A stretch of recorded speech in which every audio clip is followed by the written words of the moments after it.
Alrighty, folks, welcome back. Now, this one's kind of interesting. This is kind of more of a social experiment I did with myself. Uh, if you all follow my social media, you probably saw that I made like this post and I was like, hey, I'm going to probably get off my social media for a while. Um, Now, I want to tell you kind of why I did that. So, I have a lot of theories that were involved with this. I'm like, okay, what's really going on social media? Is it good? Is it bad? I mean, I think we all collectively agree it's probably not ideal. I think we can all see some potential downsides to it. I think the big question is how much is it actually affecting us, right? Um, and we all talk crap on social media, yet we stay on it, right? We're like, oh yeah, social media is the worst, and social media is this, and social media causes these problems, and yeah, I mean it's just terrible, but and then we're scrolling through reels. So that's kind of what I was starting to notice is that I kind of was talking crap on it a lot, but as I realized, but I don't really do anything about it. I still stay on it because, well, I like the benefits that it provides, right? And we tell ourselves, oh, well, if we don't have social media, we can't stay in touch with people that we care about. We don't know what's going on in people's lives. All true, by the way. I definitely see where that comes from. My brother cut out social media, let's see, maybe a year and a half ago, something like that. And then about a few months ago, I think he just deleted everything. So first he kind of deactivated it, which is what I did with all my social media accounts. I deleted some, I deactivated most of them, just so that I didn't even show up in searches or anything like that, which is kind of handy because I wasn't sure I was ready to go full bore on this thing. Um, and having his example there, I said, "Hey, so Peyton, like, is this worth it? Is it good? Is it bad? I mean, you feel like you're getting good benefits out of it?" And overall, what I learned from talking to my brother was that it was super positive for him, very much worth it. Peyton's kind of extreme though in some ways. He kind of makes his mind up on something and he just kind of goes for it. So I was like, I don't know, I don't want to be, and I don't know if I got the willpower that Peyton has. And he finds a lot of happiness out of very simple things. And I was like, I just don't know if I'm gonna be, if I'm gonna enjoy that. So I had a lot of resistance. Eventually, here's kind of what I decided, or a couple observations I began to notice. Number one, I was taking pictures of everything for all the wrong reasons. And it kind of bothered me. I go on this amazing hike or to this really cool place or an amazing waterfall or whatever, and I felt the need to take a picture so that everyone else knew that I was doing cool stuff. And this is kind of another vulnerable episode. I mean, I'll admit I got a lot of ego attached to some of the things that I do. And I kept on wanting other people to know how cool my life was and, what cool stuff I was up to. And so I kept, posting about this and trying to get that amazing photo. And, you know, that was definitely a piece of it. I found myself really kind of not obsessing, but definitely noticing how many followers I had on my social media accounts and like kind of saying, what do I have to do to get to X number? And it was a little bit weird. I'm like, why do I care so much? Well, that's because, and the excuse is, well, Brunson's because you want your podcast to grow and the more followers you have, the better your podcast grows. I'm like, no, I think it's probably an ego thing. It probably really was. I have an ego. I want everyone to know how cool I am, all the cool stuff I do. And that's what's kind of providing this interest in a huge social media following. And I think there's a bit of a badge of honor, right, in our society. How many followers do you have? Oh, you got 10,000? Wow. What do you do? Like, that's pretty cool. You must have something figured out. Um, I also began to realize that the people that run social media are not our buddies. Mark Zuckerberg is a functioning sociopath. Jack Dorsey, a functioning sociopath.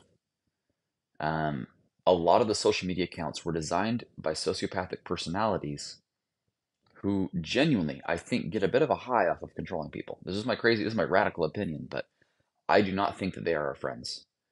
The algorithms are designed to be addictive. They're designed to know you better than you know yourself.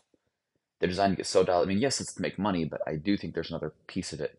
I think the kind of people that run these businesses, they're not good people. Um, they are very, very disconnected from normal reality. They look at us all like little cogs in their wheelhouse.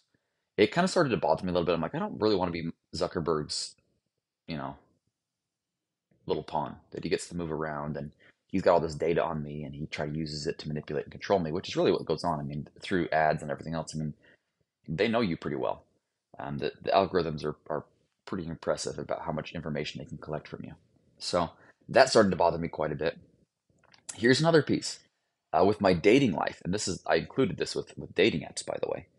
Um, okay, you take a step back. Let's go back to I don't know the 1700s.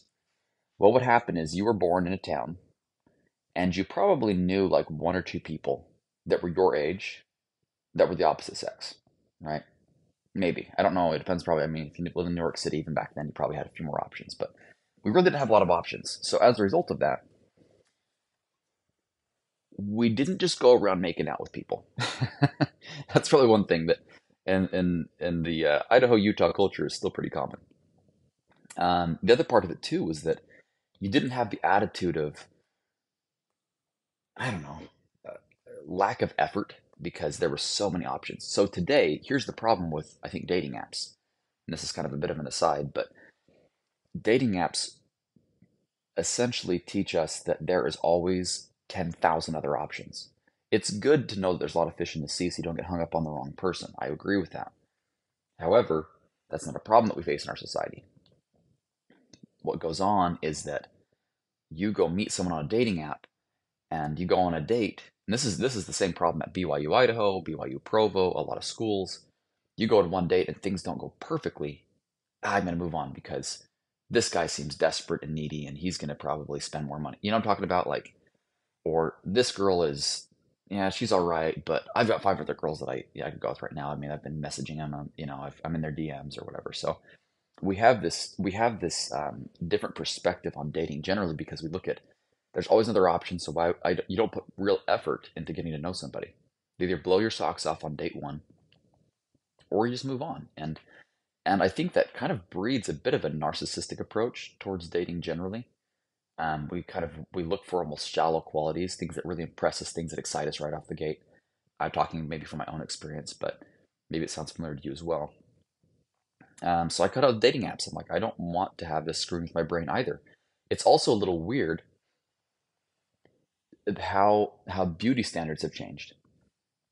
If you go through Mutual or Hinge or Tinder or any of these other dating apps, you're going to see the 0.0001% of all women in the US. That's what's crazy. I mean, in Idaho and Utah has some beautiful women. Don't get me wrong, but you get to see all those right out the gate in Idaho and Utah. And at least for me, I mean, maybe the same for girls too. They're probably a little bit different in some ways, but I'm maybe talking more to the guys right now. What a horrible comparison. All you know is that there's these gorgeous, gorgeous women, and frankly, you and I probably don't have a chance with them. Not because we're not good enough, this is not like any kind of like beat down about my self-esteem. I, I believe I'm a great salesman. I'm persuasive, and I can be patient. I can shoot for what I want. Don't get me wrong, but I'm looking at people who have really one criteria that stands out. They look really, really hot on a picture. That's it. Like, okay, then you read their profile. Okay, here's some other cool stuff about them. But really, like, all you're doing is just power swiping through, Mutual or Tinder or one of these other dating apps, right? And you're just looking at all these hot girls. And so what it does is it trains your mind to say, this is what a normal female looks like in my society. Well, why am I not meeting any girls like that now? And you get really, really picky about the type of look that you're into. And you only date these girls that are absolute dimes. And the problem with that is a lot of girls that are extremely gorgeous, sometimes it's because they understand makeup really well, right? They know how to make themselves look a certain way. I don't know if that's a huge benefit, but it doesn't seem like it. So what happens is it completely shifts the game of dating, and the girls that get the most attention sometimes deserve it the least. And so it really screws with your head. And it's not our fault. I mean, as men, we're pretty visual.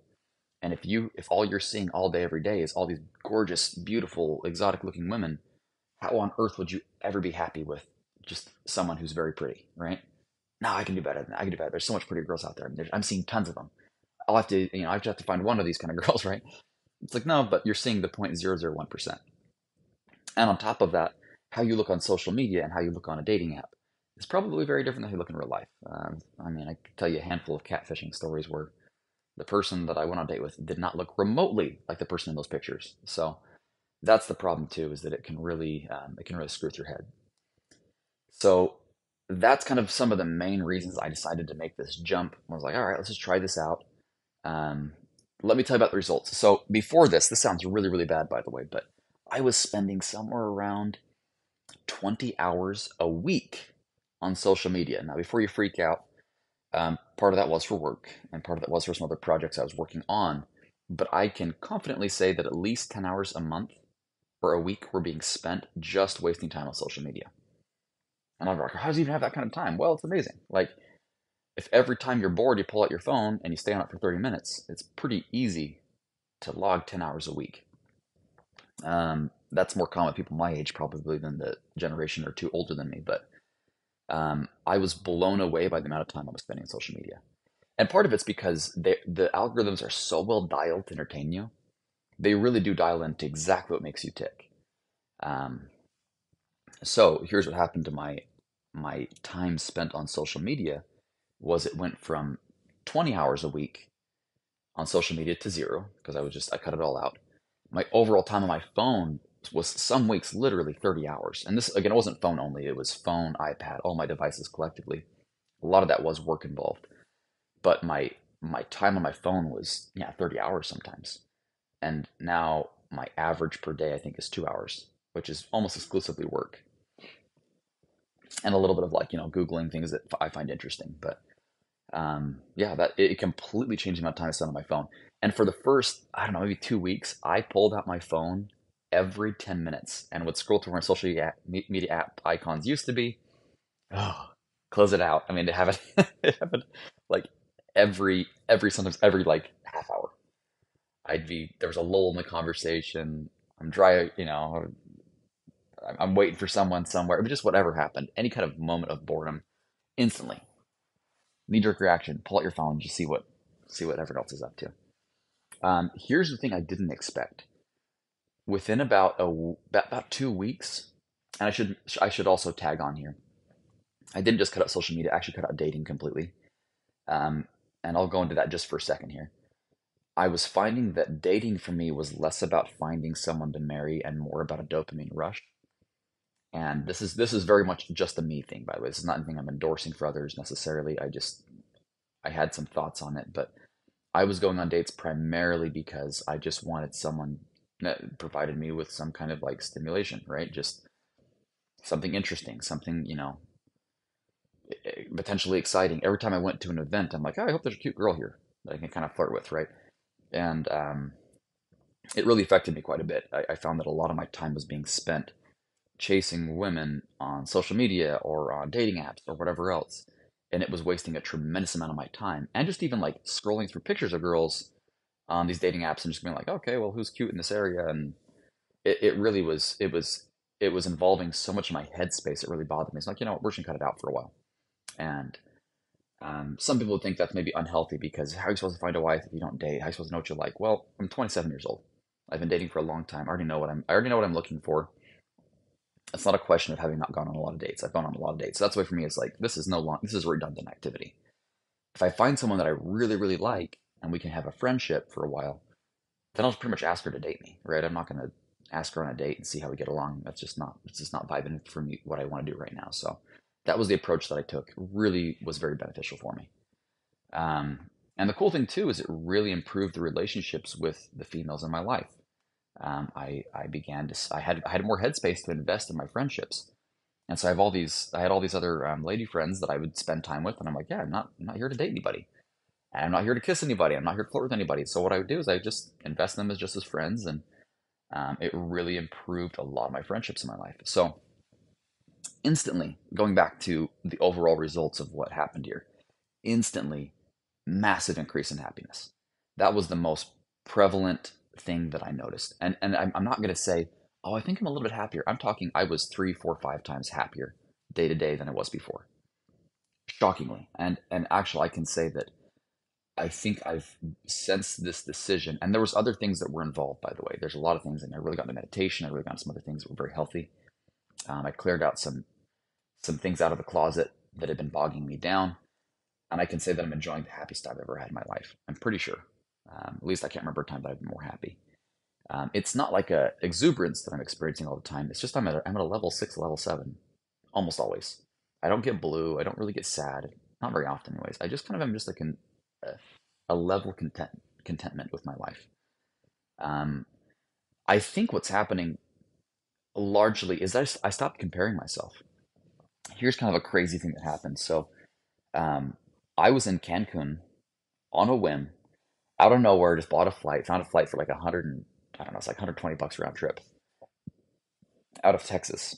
And so I flew down to Cancun. I'm sitting in this Mayan monkey hostel in Tulum, looking out over the palm trees, just enjoying this the ocean breeze. I mean, it was this picturesque scene. And I'm sitting there on social media, scrolling through, and subconsciously, I don't know if I consciously thought this, but I kind of caught myself thinking to some degree. I saw someone post about something where they were maybe like at Lake Powell with a bunch of cool people. And I'm like, oh, they have it all. And and I caught myself and I'm like, what on earth am I talking about? I'm here on social media looking at how amazing everyone else's life is except mine. Yet I'm in Cancun, 10 minutes from the beach, doing something that I absolutely love. Yet my life isn't that good because so and so looks like they have it better. And that's what it's this weird game that we play. My buddy talked to me about the Provo effect, which, shout out to Josh, by the way. But I asked him once, I said, do you feel like you get invited to stuff all the time when you're in Provo? And he's like, no, not at all. I was like, that's funny because that's how I feel, but I feel like you, Josh, get invited to stuff all the time. Everyone wants you around. You get invited to all the cool parties, all the cool things. And he's like, really? Yeah. He's like, that's funny. Like, I would have thought the same thing about you. I feel like you get invited to all this cool stuff, all these cool parties. We all look around because on social media, partly I think is part of the problem. Everyone else is doing something cooler than us. They get invited to all the really cool stuff. I mean, yeah, we get invited to a game night once in a while, but they're doing all the cool stuff. And the thing about it is, I've talked to the people that are genuinely so popular and have so many friends and get invited to stuff all the time. And it's crazy to me that they feel the exact same way. Yeah, I don't feel like I get invited to stuff really that often. I'm like, what? You were always doing stuff. Oh yeah, but like, I don't do like those crazy trips like that one person. He got invited to like to this Mexico thing, and this other person got invited to someone else's cabin, and we look around and we just see everyone else having a better time than us, and it's pretty toxic. So there's no wonder. Like, of course, we feel miserable all the time. Everyone has a better life than us. Everyone's happy except us. Everyone's got it all going on. Everyone's more fit. I'm not. I mean, I'm not the fittest guy on the planet, but I enjoy. I think pretty good fitness, right? I'm decently athletic, and yet I looked around at these guys that had these just unbelievably like chiseled bodies, and I'm like, oh, see, I feel like a pig, you know. And it's so messed up. It's so backwards. And the other irony too is that I actually started putting on a lot of healthy muscle almost instantly after I kind of got rid of social media. I'm not sure why that happened. I'm not sure if it was correlated in any way, but it's quite fascinating. And I don't feel sad anymore about like, oh, I just wish I had like 10 more pounds of muscle, right? Because you're always too skinny or you're always too fat, you're always too something, right? Um, and it was interesting. I just kind of stopped caring. Other things that happened, I stopped feeling the need to impress people as much. And this is an interesting one, but I haven't quite dialed in exactly what happened. But I'd spend a lot of headspace hoping people thought that I was interesting or cool or fascinating. And when I deleted social media, it just like went away. I can't really explain it. It just was gone. Um, I felt a tremendous amount of peace in my interpersonal relationships. I didn't feel a need to stand out, to be something, to act a certain way. I just really genuinely lived my life, and I felt a tremendous amount of peace from it. Um, and I don't know. I can't really put this into words as well as I would like, but the results were profound. Of all of a sudden, I had all this headspace. All of a sudden, I had all this emotional energy. All of a sudden, I was investing in friends effortlessly. I became more extroverted. And it wasn't like this, I need to have giant parties all the time. It was just like, I just want people around me. And when I was with them, I felt like less of a need to take emotionally and more of a need to give emotionally. Hey, how are you doing? I was asking questions about their life. I didn't feel as much need to talk about myself. And being also very transparent, one of my weaknesses is that the more insecure that I feel, the more of a tendency I have to talk about myself. Um, Having those comparisons removed, I felt much more secure about myself. So guess what? I'm asking other people about their lives and trying to help them feel secure instead. Uh, I went from a black hole of energy to maybe more of a giving source of energy. One more piece for probably the guys specifically. Now, I know that my audience is very, very mixed, but probably a healthy number of you are LDS or religious or Christian or believe in God in some way. Um, for me, I found I think that porn is pretty evil. I think it's a terrible industry that's quite enslaving, and I don't agree with it morally. Yet, like most men, it's something that I struggle with, and it's something that I fight. I found that the fight virtually disappeared. Now, and here's why. Here's my opinion: is that social media knows it dials in, right? The algorithms are really powerful. I'm scrolling through, and all I'm seeing is just really hot girls doing their little TikTok dances, right? And guess what? It's pretty effective. It works pretty well on men. And so having that gone, all these triggering events just kind of disappeared. And all of a sudden, I felt like my brain just went back to normal. I mean, you can imagine, like, never in human history has a guy had access 24/7 to extremely alluring photos and videos and dances and whatever else. I mean, that is literally at your fingertips 24/7. And the thing is that you're getting stuff you don't really want. It's not like I'm seeking this stuff out. It's that I'm just scrolling through social media and boom, something else pops up, and something else pops up, and something else pops up. And it just screws with your head all day long.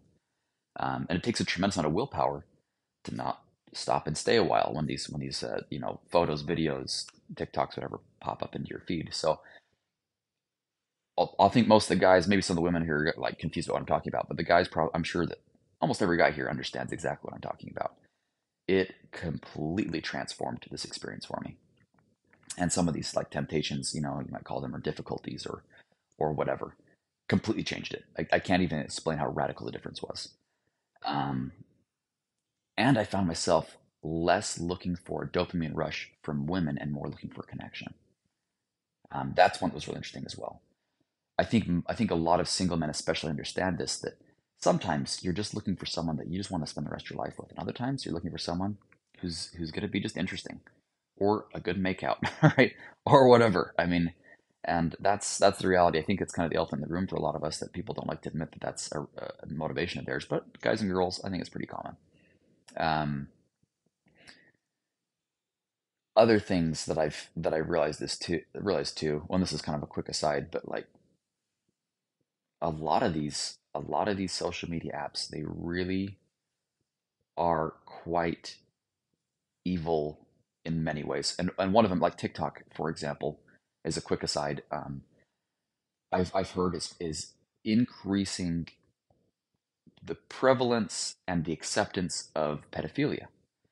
You have 14-year-old girls down to 8-year-old girls down to whatever age dressing up as grown women, acting like grown women, and posting intentionally super seductive videos, and then going, "But I'm 17, so like, don't message me." I mean, it's crazy stuff. It's crazy that this is happening, and it's extremely common. I mean, a lot of these TikTok stars are 16 or 15 or 14. They have millions of people following them, millions of people who probably fantasize over them, right? And they're young girls, and so this is something that they do. I mean, I think, well, and TikTok is also owned by China, which is probably not the best sign. Um, and they have access to tons of your data, by the way. I don't. If you ever want to get tripped out, I think Joe Rogan talks about this, but look what they have access to. If you even have TikTok on your phone, you probably noticed the government has really cracked down. You can't have it in a government building, if you're a government employee. And you can't have it on any phones where a conversation could be overheard, because they have access to crazy stuff, your camera, your microphone. And they apparently, and this is what I haven't double checked this myself, but they apparently have found that they can just tap into your camera at any time, and they see that happening. Um, so just know that someone in probably somewhere in China is just listening to all your conversations. So that kind of bothers me. I wasn't a huge fan of that. Anyways, there's just a lot of pieces at play here, and the more I started to calculate what I was losing, it just didn't make sense for me anymore. Now, am I going to completely delete all my social media? I don't think so. I'm keeping my Facebook deactivated, and the reason for that is I do still want access to my Facebook Messenger. That's one place that people can contact me. They can send me a message if they don't have my phone number, which a lot of my friends don't, just because we don't need it because of social media. So that's where I've kind of kept things, is that if they're looking for me, they can just look me up on Messenger, and they can always contact me that way. Recently, I found out that um, you can only deactivate your Instagram once a week. I logged in a couple days ago for the first time in 3 months to contact a friend that I just couldn't get a hold of otherwise. So then I have to wait for a week before I can re-deactivate it. So that's kind of frustrating. However, I do think everything else is I'm just done with it. And my Instagram, the reason I'm keeping my Instagram, potentially, I haven't decided for sure if I'm going to do this, but with what I'll probably end up doing with it is keeping those followers, because a lot of them are people that know me. Um, Rebranding it as my podcast, and then having a third party manage it for me. So literally, I wouldn't even know the password to it. I'd have someone else who does my management of my podcast, who helps me for my social media side of it, who just posts clips of different episodes that I'm on, which is a ways out. I'm still working on restructuring my podcast, the Pivot Entrepreneur, which is going to be kind of my main core, hopefully kind of more of my main business podcast. And that one, I've got episodes I've recorded. I'm just kind of waiting to release them until things are kind of lined up the way I want them. And when that happens, I'll probably actually hire someone who does all my social media management. I don't even know the passwords to it, but they can use my followers as a base to get the ball rolling on it. And there's people there that know me that would be interested in what I'm publishing. So, or I might just have a moment of compulsive frustration and delete the whole thing and just get rid of Instagram altogether. So that's also very possible. I have not found it to be beneficial. So Brunson, the whole takeaway, what have you decided? I've decided that social media does not belong in my life. Now, does that mean I'll never have it? I don't really know. I don't want to, I didn't promise anything to myself, because I just want to be able to roll with the punches and see what's necessary in my life. There are some downsides. I like being able to tell people quickly and efficiently, here's something I'm working on. I would love your support. Recently, I've been recruiting some specific people, but I'm recruiting for solar sales. It's really handy to make a social media post and say, hey, who's looking for something to do this summer? Oh, great. Send me a message if you're interested. That's kind of handy to do. But really, not worth the downsides of social media. Not even close. Obviously, it's nice to know what's going on in people's lives, but it's not worth having the comparisons.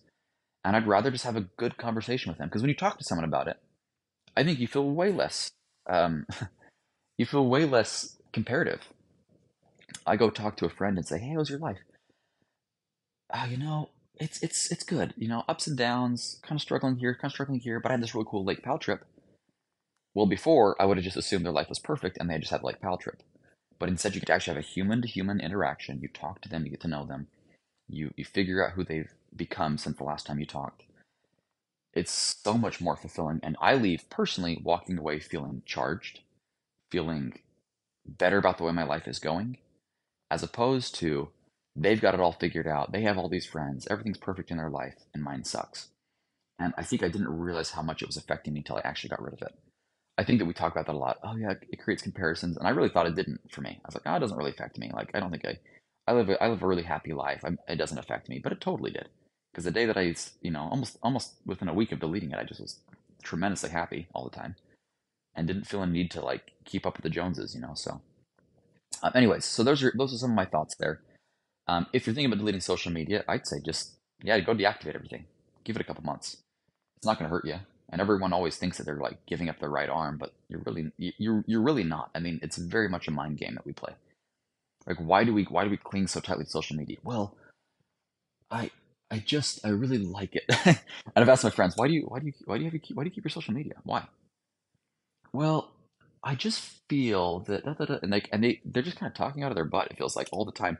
And I was doing the exact thing with my brother, Brunson. Why don't you delete social media? I don't know, Peyton. It's really important for my business. How often do you use it for your business? Uh, 0.001% of the time.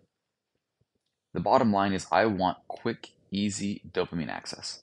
I'm bored, entertain me, boom. And it does very effectively. And it made me absolutely miserable. And, so I would say if you're thinking about it, just pull the trigger. Give it a few months. And unless you find it's critical for your life, man, it's just not great to have around. The one thing I've thought about doing, actually, and I will say this one little disclaimer, I've thought about having a family Facebook account that I'm going to share with my siblings. So like if I can rope my siblings into this, I'd love to have my whole family just kind of share one big Facebook account. We have a few family photos on there. Um, People can at least see a family picture if they want to, and we can use some of the other apps. Like I don't really want to follow anybody. I just think people can look us up if they want to. But we can use like Facebook Marketplace, which is pretty handy. And then there's different Facebook groups that give you access to a lot of information. Like I'm part of some motorcycling groups, I'm part of some sailing groups, I'm part of some different social media programs. So there's some advantages to having social media for getting access to different groups. I've thought about just having my own little like kind of hack account that me and friends and family all log into because it's not private. I mean, that way it's like, don't follow anybody. Don't use this for anything other than just like business purposes or looking something up that you could only get on Facebook for. That's kind of my leading theory. So hopefully I can find myself a gal who's willing to be as crazy as I am about this. Um, I think that I think that the bottom line is that we live in a world that is becoming completely symbiotic with technology. And there's some advantages. Obviously, otherwise we wouldn't keep doing it, but the disadvantages are enormous and powerful. And I'd rather find a way to harvest the best and remove the worst. Um, I, yeah, I can't tell you that it's how much it affects our happiness. And really, all that we're chasing almost every single day is just happiness. Even on social media, everywhere. We just want to feel good. And the funny thing is, sometimes the easiest way to feel good is to just cut out some of the weeds. So, food for thought, everybody. Hope this episode has been insightful. Hope that you've had some thoughts. If you decide to do it, contact me. I'd love to hear your story. Um, I love hearing from people and what they're doing with their life. So, and especially, guess what? Not on social media anymore. So, contact me directly. Hit me up on Facebook Messenger, or, you know, actually, that's pretty much it. Get my phone number, shoot me a text. But love to hear from y'all. And we'll see you on the next episode.